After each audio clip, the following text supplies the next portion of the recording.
Olá, queridos estudantes, bem-vindos agora para a nossa revisão, não é verdade? Terceiro ano, ensino médio, mediação tecnológica do estado de Rondônia. Vamos lá para rever um pouco do nosso conteúdo e fazer a nossa atividade, olha lá. Vamos aí, ciência, tecnologia e valores na história da filosofia, que ótimo, né? Nós vimos na aula a teoria geocêntrica na antiguidade.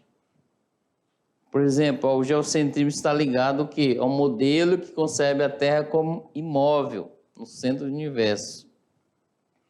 Isso iniciou com Eudoxo, né, o pensador. Foi confirmada por Aristóteles e mais tarde por Cláudio Ptolomeu. Segundo a teoria, a Terra era o centro do universo, com todos os planetas, inclusive o Sol, girando ao seu redor. Teoria aceita na antiguidade e no período medieval. Foi contestada somente por Copérnico, Revolução Copernicana. E depois defendeu mais ainda o Galilei, né?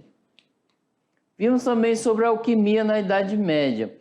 A alquimia surgiu de especulações. Nós trouxemos esse tema, gente, porque é ciência, tá? Especulações de artesãos metalúrgicos. Sua origem é remota, tanto na China como no Egito. Embora o nome alquimia e alambique tenha origem árabe, né?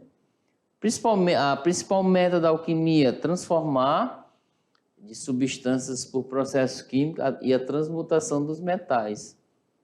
Os alquimistas acreditavam na transmutação, isto é, na transferência do espírito de um metal nobre, né, para uma matéria de metais comuns.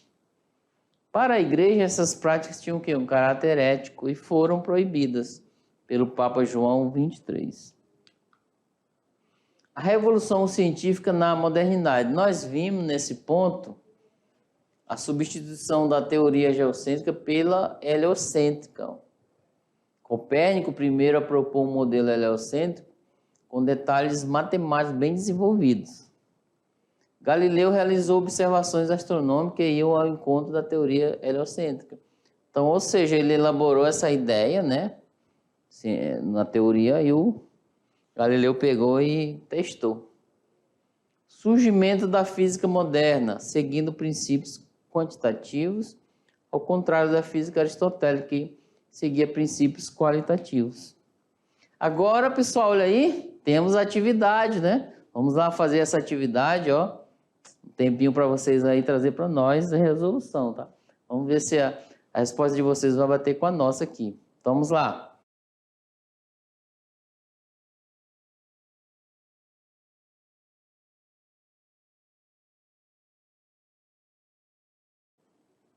Oi, oi! Agora vocês vão fazer... Eu vou ajudar vocês, tá? Nessa resolução. Vocês já o fizeram, quer dizer, não vão fazer, né? Já o fizeram. Ou tem alguém fazendo ainda? Professores presenciais, manda aí pra gente.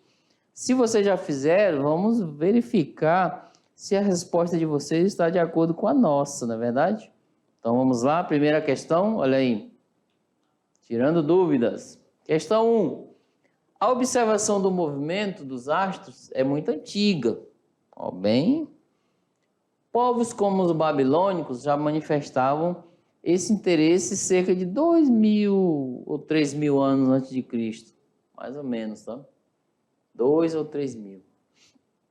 Mas foram os gregos, porém, ó, que pela primeira vez explicaram racionalmente o movimento dos astros e procuraram entender a natureza do cosmos, do universo, né? Agora vamos ver o que tem a ver. Em relação à cosmologia, qual o nome dado à teoria que surgiu com Eudoxo na antiguidade? Que mantido, né, na Idade Média, foi mantida essa teoria, e só foi contestada por Copérnico lá na modernidade. Então, que teoria que passou por Eudoxo, né, lá na antiguidade, viveu a Idade Média toda, né, essa teoria. Depois foi contestada. Ó, vou dar uma dica, houve uma ruptura, né? Não tem aquele rachado assim, ó, ruptura, né? Ó, letra A, cristianismo. Letra A, cristianismo. Letra B, heliocentrismo. Letra C, geocentrismo. Será que foi o geocentrismo? Letra D, jansenismo. Será que é de Jansen? Ou E, cosmogonia. Olha aí, pessoal, ó. Qual alternativa vocês colocaram aí? E aí? Só relembrando aqui, ó, essa teoria foi pensada, vem aqui comigo. Essa teoria foi pensada por Eudoxo, né, lá na Antiguidade, antes de Cristo. Depois foi aproveitada na idade, né, vou dar outra dica, Aristóteles utilizou ela. Depois lá na Idade Média, usou o período todo da Idade Média. Depois contestaram, houve uma ruptura, né, quebrou-se aquela ideia e entrou nova ideia. Qual o nome dessa teoria? Vamos lá? Lá para a questão, olha aí. Então, acertou quem optou pela questão. Vamos lá? Olha lá, gente, geocentrismo, ou teoria geocêntrica, né? O que é isso? É a Terra, né? A Terra era o centro do universo. Tudo estava ao redor dela. Parabéns para quem acertou, hein? É isso aí. Questão número 2.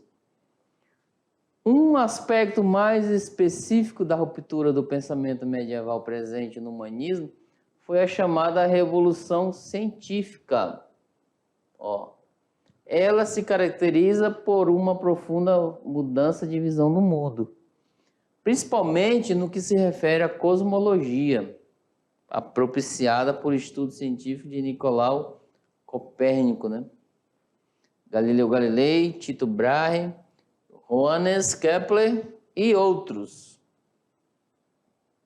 Rômulo Vitor Braga, o texto.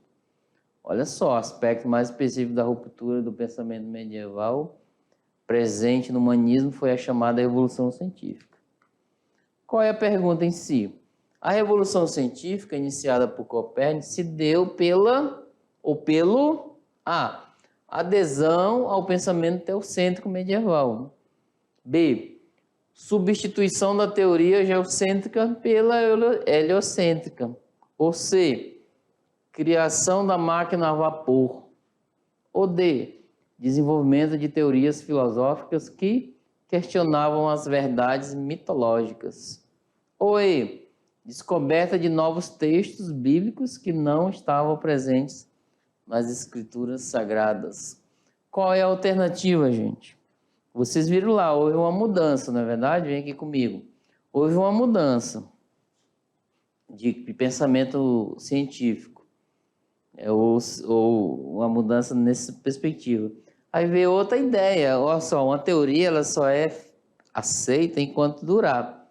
Por exemplo, se eu ouvir surgir, se o professor Hélio cria assim, uma teoria, ou você mesmo, João, Paulo, Maria, Adna, né?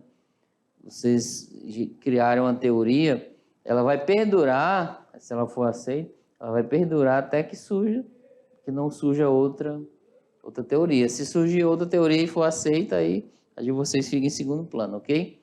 Então vamos lá ver o que aconteceu durante essa pergunta, olha aí. A Revolução Científica, iniciada por Copérnico, se deu pela, olha aí, letra B, substituição da teoria geocêntrica por qual? A heliocêntrica, né? O professor Hélio aí no meio. Muito interessante isso. O Se Liga no Enem, vamos aqui comigo, ó. Se liga no Enem, gente. Vê, nessa perspectiva, vocês já estão na porta, ó, terceiro ano, já estão na porta da universidade, ou da faculdade, ou do curso técnico que vocês querem ir além, né? Aqueles que pretendem. Isso aqui, ó, é uma porta. Vocês o fazem bem, ele respondem bem as questões, tiram as notas adequadas, de acordo com cada curso que você vai escolher, é só abrir, é a chave do conhecimento ali. Abre a porta. Uma época eu estava sonhando com essa chave da universidade. Aí eu consegui a chave, abri e fiz. Até um tempo atrás eu estava sonhando com a chave da pós-graduação. Peguei a chave da pós-graduação, abri e entrei. Aí, esses tempos agora, eu estava sonhando com a chave do mestrado. Já peguei a chave e consegui entrar no mestrado. Só estou saindo, abrindo a porta já para sair. Vou defender, né, brevemente. Aí, após o mestrado, eu vou sonhar com a chave da porta do doutorado. E assim por diante. É a vida para quem deseja seguir, né, o conhecimento. Vamos lá para a nossa questão do Enem, olha aí.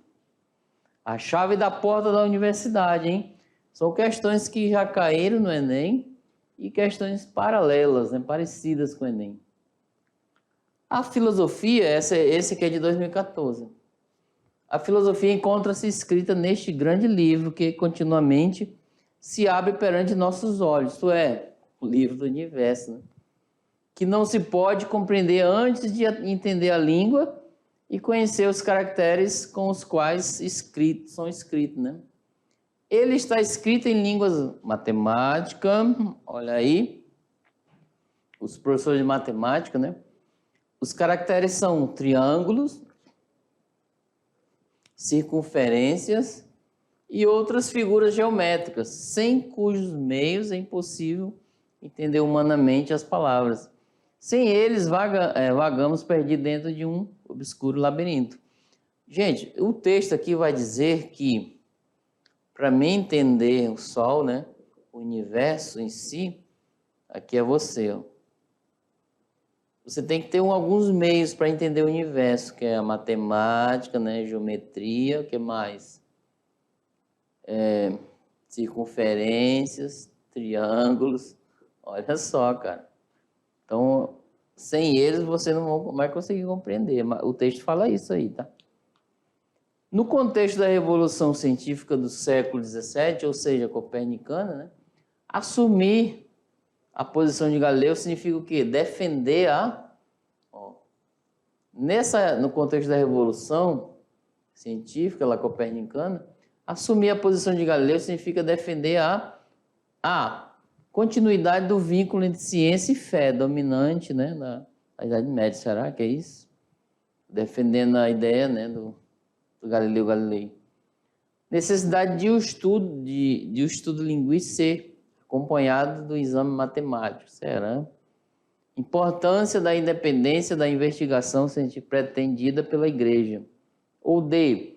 Oposição da nova física quantitativa aos pressupostos da filosofia escolástica. Será? Ou E. Inadequação da matemática para elaborar uma explicação racional da natureza. Qual é a alternativa? Quem optou, hein? Vamos lá? Então, acertou quem optou pela alternativa D, gente, ó. Oposição da nova física quantitativa aos pressupostos da filosofia escolástica.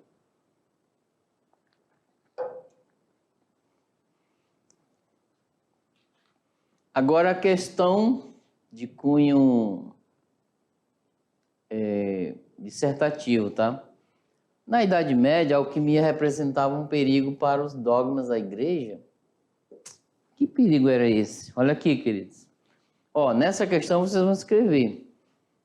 Além de dizer, ó, será que na Idade Média a alquimia, né? O que era alquimia? Era a transformação de um metal simples em metal nobre. Por exemplo, colocar ouro no ferro, né?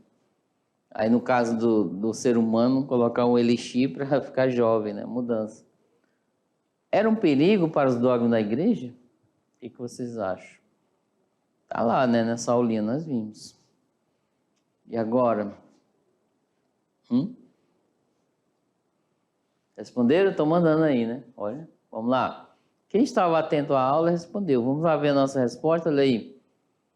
Gente, ó.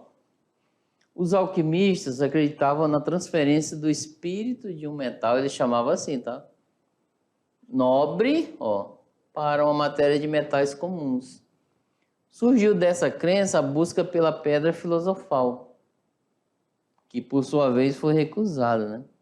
Que permitiria transformar qualquer substância em ouro. Aí veio a ideia do elixir da longa vida, foi outro projeto da alquimia medieval. E para a igreja, essas práticas tinham um caráter ético e foram proibidas pelo Papa João 22, quer dizer, desculpa.